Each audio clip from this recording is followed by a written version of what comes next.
حضرت علی شیر خدا، واقعہ کیا ہوا؟ پہلی بات تو یہ کہ رسول پاک نے ان کے گھر میں پرورش پائی۔ حضور علیہ الصلوۃ والسلام اب جب تھوڑا سا معاملات بہتر ہوئے، سرکار کا نکاح ہو گیا، حضرت خدیجہ الکبریٰ کے پاس تشریف لے گئے۔ قحط آ گیا مکہ مکرمہ میں، غربت آ گئی۔ نبی پاک صلی اللہ علیہ وسلم اپنے چچا حضرت عباس کے پاس گئے، کہنے لگے غربت ہے، پریشانی کا عالم ہے، حالات جگرگوں ہیں، اور جناب ابو طالب پر بوجھ بڑا ہے، چلو چل کے ان کا بوجھ بٹائیں۔ چلو کہا ٹھیک ہے، چلو ان کا ایک ایک بیٹا لے آتے ہیں، ان کے بچے زیادہ ہیں، ہم خدمت کریں گے اپنے چچا زاد بھائیوں کی، اپنے گھر میں رکھیں گے، بوجھ بٹ جائے گا۔ حضرت عباس کہتے ہیں رسول پاک مجھے ساتھ لے کے گئے، ہم نے جا کے جناب ابو طالب سے بات کی تو خوشی خوشی کہنے لگے لے جاؤ جس کو دل کرے، جس کو دل کرے لے جاؤ۔ تو حضرت عباس کہتے ہیں میں نے حضور سے کہا جس کا آپ کو دل کرے آپ لے جائیں، دوسرا میں لے جاتا ہوں۔ تو حضور نے فرمایا آپ کا کیا خیال ہے، میں کس کو لے کے جاؤں گا؟ تو حضرت عباس کہنے لگے ساری دنیا کو پتا ہے آپ علی کو لے کے جائیں گے، یہ زمانہ جانتا ہے، بچپن کا پیار ہے، کن فیکون تے کل دی گل اساں پہلا پریت رلائی۔ فرمایا مجھے ہمیں پتہ ہے آپ کس کو لے کے جائیں گے، حضور سید عالم صلی اللہ علیہ وسلم۔ روایت میں لفظ بڑے پیارے ہیں، اللہ کرے آپ کو لطف آئے اس بات کا، لفظ بڑے پیارے ہیں۔ حضرت علی کہتے ہیں میرا قد چھوٹا تھا اور میں بچہ تھا، ابھی 7-8 سال عمر تھی، اللہ کے رسول میرے صحن کے اندر گھٹنوں کے بل بیٹھ گئے اور فرمایا علی آجا یار سینے سے لگ جا۔ تو حضرت علی کہتے ہیں میں دوڑ کے گیا، دوڑ کے میں نے جا کے سینہ رسول اللہ کے سینے سے لگایا۔ حضرت علی فرماتے ہیں یہ میرا مقام ہے، 8 سال کی عمر میں سینہ لگایا تھا، اور جب رسول اللہ کو قبر میں اتارا پھر بھی میرا ہی سینہ مصطفیٰ کے سینے سے لگا ہوا، میرا ہی سینہ لگا ہوا تھا حضور کے سینے۔ میاں صاحب نے کہا تھا پانی پرن سہیلیاں رنگا رنگ کڑے، اسی پریا اس دا جانیے جس دا توڑ چڑھے۔ فرماتے ہیں میرا ہی سینہ لگا، حضور گھر لے آئے۔ مولا علی شیر خدا فرماتے ہیں حضور نے اعلان نبوت کیا تو میں ابھی چھوٹا بچہ تھا، 9-10 سال عمر تھی۔ ایک دن میں نے حضور کو دیکھا، یہاں تو حضرت علی کا نام لینے والوں نے پکی پڑھ لی ہے نا، پکی پڑی ہوئی ہے، سارے ہی اللہ خیر کرے مجذوب ہو گئے، روٹی زمین پہ کھاتے ہیں، نمازیں عرش پہ پڑھتے ہیں، وہ باقی سارے کام دنیا داری کے کرتے ہیں، نماز کی دفعہ مجذوب ہو جاتے ہیں، باقی ہر چیز کی ہوش ہے، صرف انہیں نماز روزے کی ہوش نہیں۔ مولا علی شیر خدا متاثر کس چیز سے ہوئے؟ آپ کہتے ہیں میں اسلام کی کس چیز سے متاثر ہوا؟ فرماتے ہیں نبی پاک صلی اللہ علیہ وسلم نے اعلان نبوت کیا، میں بچہ تھا، ایک دن میں نے حضرت خدیجہ الکبریٰ کو اور نبی پاک کو نماز پڑھتے دیکھا، نماز کا فرض ہوئی تو یہ وہ حضور کون سی نماز پڑھ رہے تھے؟ ہم تو فرض ہونے کے بعد نہیں پڑھ رہے، اور رسول پاک فرض ہونے سے پہلے نماز ادا فرما رہے، فرض ہونے سے پہلے۔ اور حضرت علی کا میں نے قول سنایا تھا، مولا علی شیر خدا کہتے ہیں میں نے دعا کی ہے خدا بندہ مجھے جنت میں بھی نماز کی توفیق دینا، جہاں نماز نہ ہو میرا تو وہاں دل ہی نہیں لگتا۔ حضرت شیر خدا کرم اللہ تعالیٰ وجہ الکریم ارشاد فرماتے ہیں حضرت خدیجہ الکبریٰ حضور کے ساتھ نماز پڑھ رہی تھی، اللہ اکبر کہا، پھر گردن جھکائی، دیر تک کھڑے رہے، پھر رکوع کیا، پھر سر سجدے میں رکھا تو دیر ہو گئی۔ کہتے میں بچہ تھا، غور سے دیکھتا رہا، غور سے دیکھتا رہا۔ جب حضور فارغ ہوئے تو میں نے کہا اے محمد ابن عبداللہ صلی اللہ، اے میرے معزز بھائی یہ آپ کیا کر رہے تھے؟ تو حضور نے فرمایا میں اس رب کی نماز پڑھ رہا تھا جس کا میں رسول بن کے آیا ہوں، اس رب کی نماز پڑھ رہا تھا جس کا میں رسول بن کے آیا ہوں۔ تو حضرت علی کہنے لگے مجھے بڑی پسند آئی ہے، میں نے بھی پڑھنی ہے۔ مجھے کیا پسند آئی ہے؟ چلو سارے بولو پلا کیا پسند آئی ہے؟ کیا پسند آئی ہے جی؟ دعا کرے سارے مسلمانوں کو نماز پسند آ جائے، آمین تو کہنا، سب کو نماز پسند آ جائے۔ اللہ کرے اوپر جتنی مائیں بہنیں بیٹھی ہیں سب کو نماز پسند آ جائے، اور اپنے بچوں کو بھی وہ نماز کا عادی بنا دیں۔ نبی کریم سید عالم نور مجسم صلی اللہ علیہ وسلم کہ حضرت علی کہنے لگے کہ حضور مجھے پسند آئی ہے، میں نے بھی پڑھنی ہے، کیا؟ نماز۔ حضور نے فرمایا کلمہ پڑھ، تو بھی نماز پڑھنی شروع کر دے۔ اور پھر چپکے سے حضور نے کان میں کہا، فرمایا اپنے ابا جی سے مشورہ کر لے کلمہ پڑھتے وقت، مشورہ کر لے۔ جناب علی کہتے ہیں میں گیا جناب ابو طالب کے پاس، میں نے کہا میں نے کلمہ پڑھنا ہے، تو کہتے ہیں جناب ابو طالب کہنے لگے بیٹا تیرے حق میں سب سے بہتر وہی ہے جو محمد عربی فرمائیں گے، وہ تیرے حق میں سب سے بہتر ہے، اس لیے کہ وہ مجھ سے زیادہ تجھ سے محبت کرتے ہیں، جو کہیں کرتا جا۔ حضرت علی کہتے ہیں 10 سال کی عمر میں کلمہ پڑھا۔ اللہ پاک نے فرمایا وانذر عشیرتک الاقربین، محبوب اپنے قریبی رشتہ داروں کو ڈرائے، قریبیوں کو ڈرائے، قریبی رشتہ داروں کو دین کی دعوت دیں۔ قریبی ذرا مشکل سے مانتے ہیں، نیڑے رہنے والوں کو قدر ذرا تھوڑی ہوتی ہے، یہ ذرا مشکل سے مانتے ہیں۔ حضرت علی کہتے ہیں میری نبی پاک نے ڈیوٹی لگائی، فرمایا علی جا ساری برادری کو بلا کے لا۔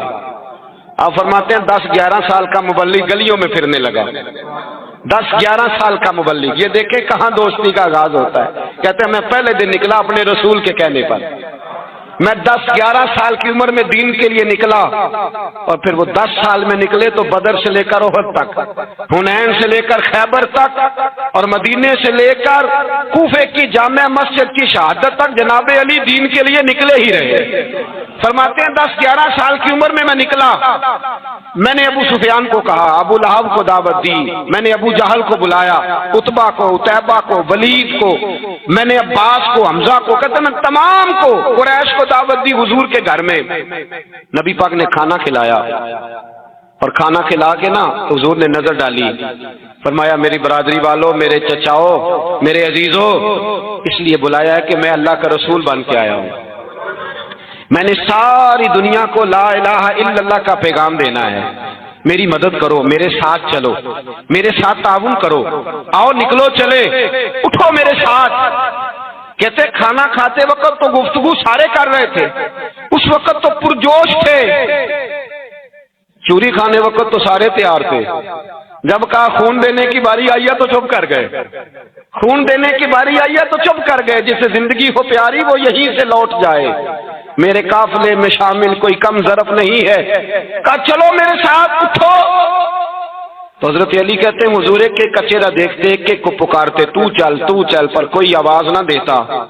کہتے جب میں نے حضور کے چہرے پر ہلکی سی پریشانی دیکھی، مولا علی عمر 10 سال 9 سال، کہتے میں نے ہلکی سی پریشانی دیکھی تو میں کھجور کھا رہا تھا، میری نظر پڑی تو میں نے کھجور بھی پوری نہ کی، میں پیچھے بیٹھا تھا، بچہ جو تھا پیچھے بیٹھا تھا، پیچھے۔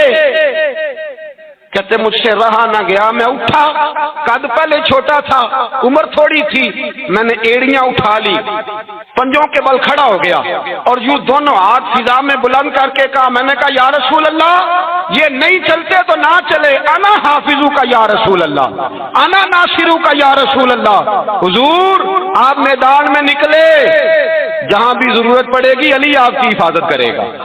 حضور آپ میدان میں نکلے، دین کو جہاں بھی ضرورت پڑے گی علی اکیلا آپ کی مدد کرے گا، آپ نکلیے۔ حضرت علی فرماتے ہیں 10 سال کی عمر میں اپنے رسول کے ساتھ نکلا۔ آج بڑی بڑی کوٹھیاں پیروں کی، علماء کی، اور جو زیادہ علی علی پکارتے ہیں وہ ذکر کرنے کے زیادہ پیسے اکٹھے کرتے ہیں، وہ بیچتے پھرتے ہیں ذکر اہل بیت، بکتا پھرتا ہے، اور اس قدر زیادہ ظلم کرتے ہیں کہ اہل بیت کا نام لے کر صحابہ کرام علی رضوان پہ تان کرتے ہیں، رسول اللہ صلی اللہ علیہ وسلم کے غلاموں پہ معاذ اللہ تان کرتے ہیں۔ سنو مرحب مقابلے میں آیا، مرحب۔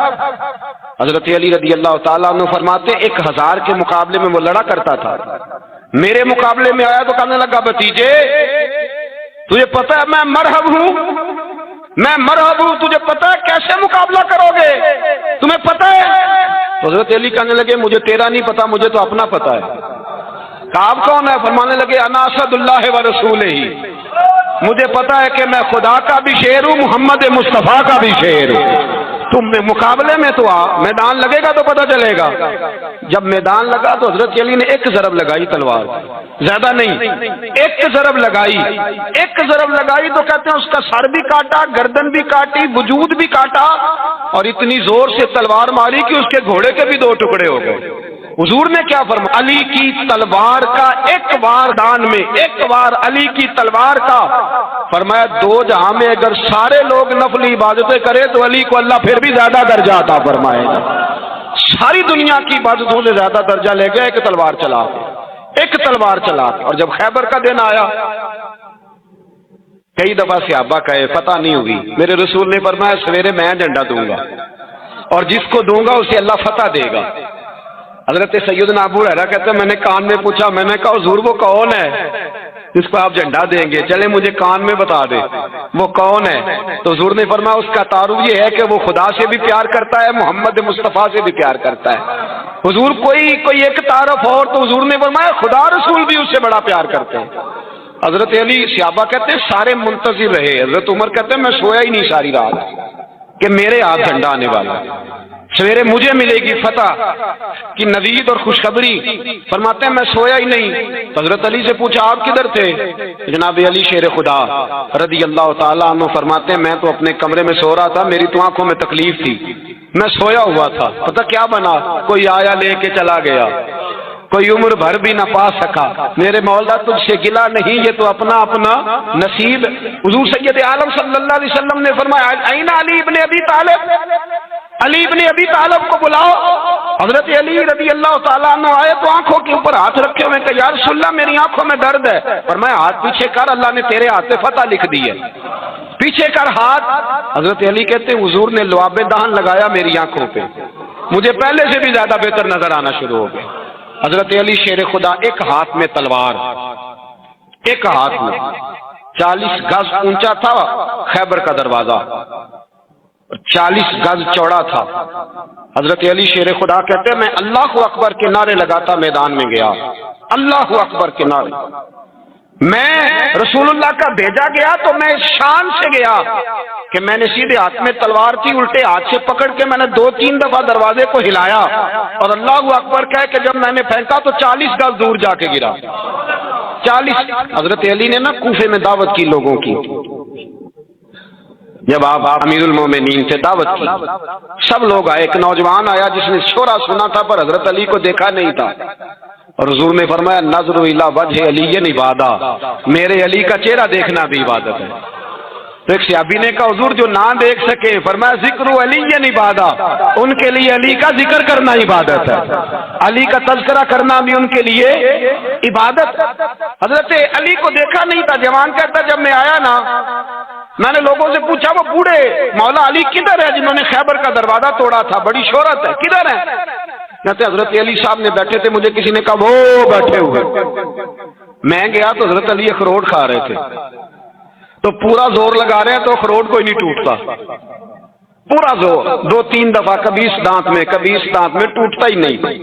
کہتے میں ہنسنے لگا تو حضرت علی نے مجھے پاس بلایا، کہا بیٹے ادھر آ، تو میں گیا تو کہنے لگے کیا سوچ رہا ہے؟ کہتے میں ڈر گیا، میں نے کہا حضور کچھ بھی نہیں۔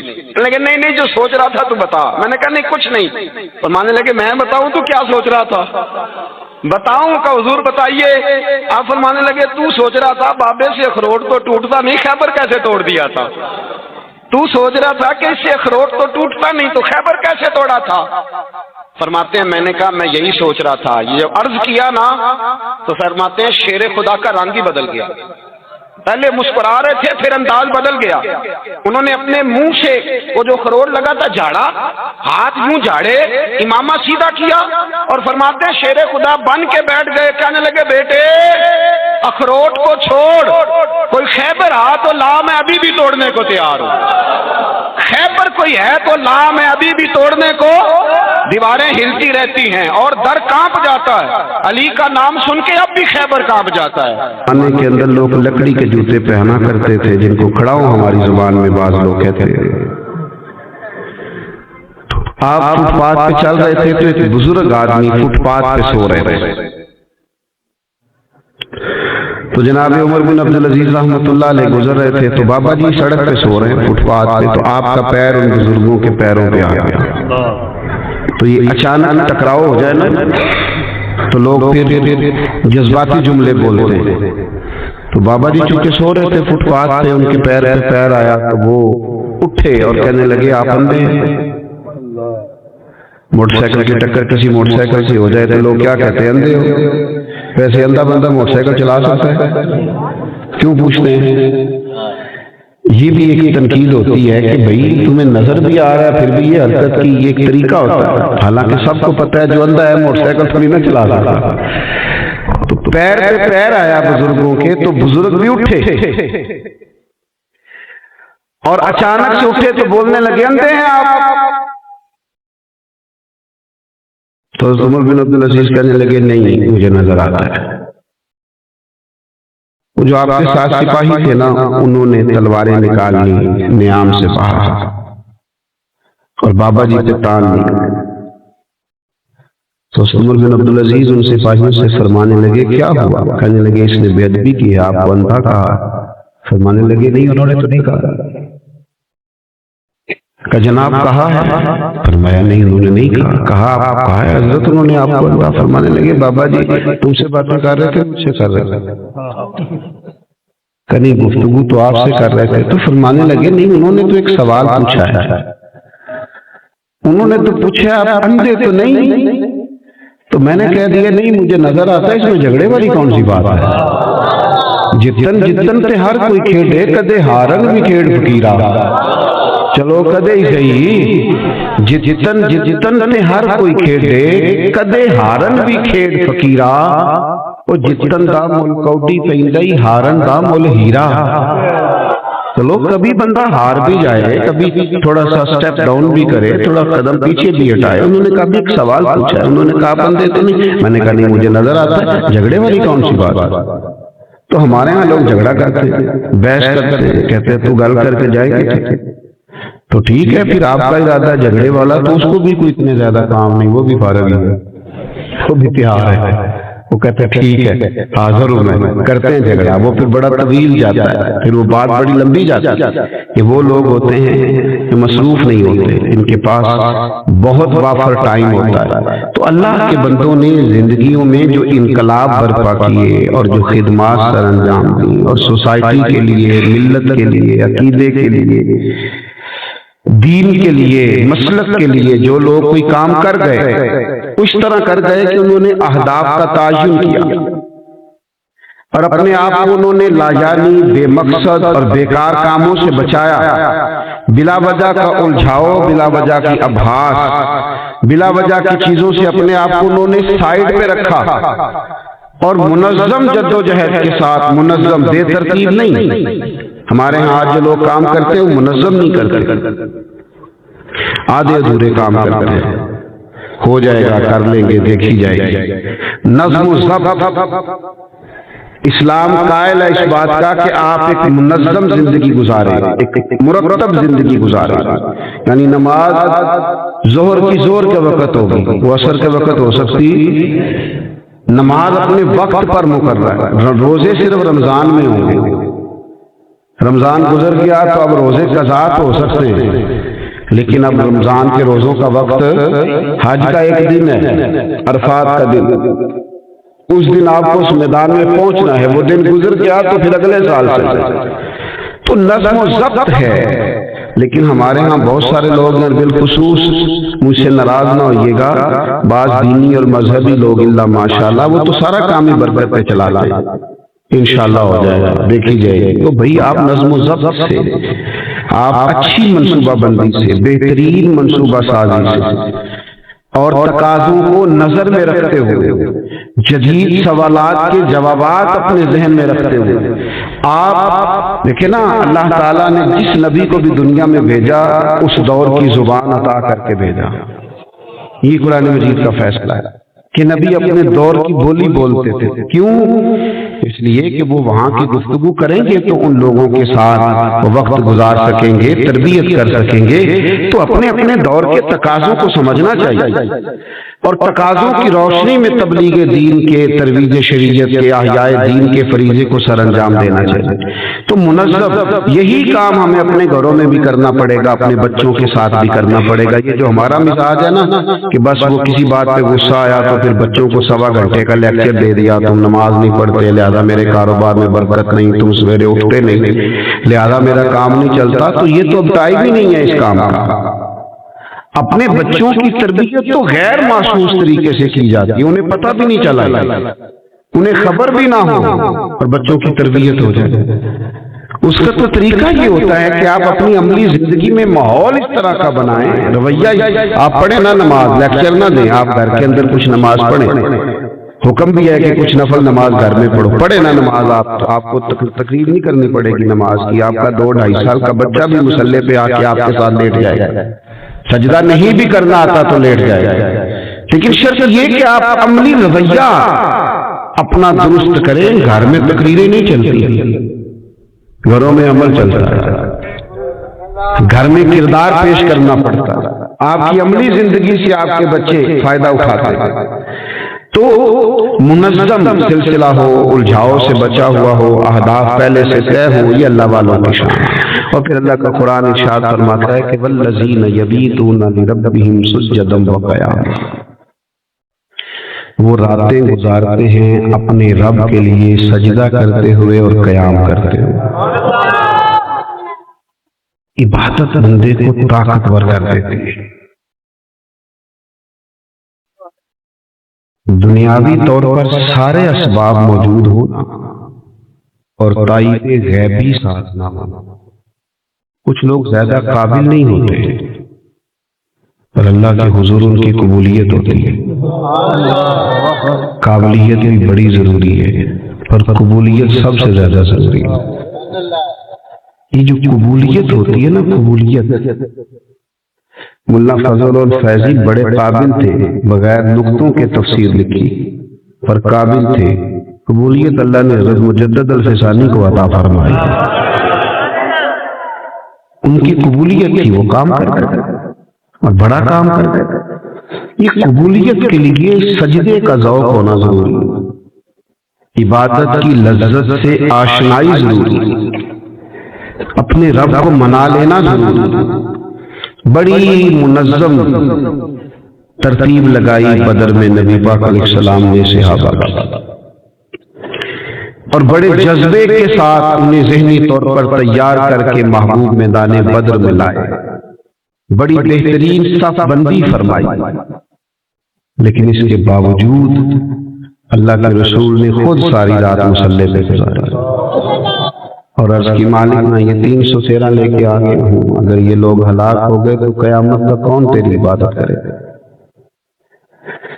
مصلی کا ساتھ، عبادتوں کا ساتھ، اللہ کے بندوں کی راتیں یہ گزرتی تھیں مصلی پہ، ہماری موبائل پہ۔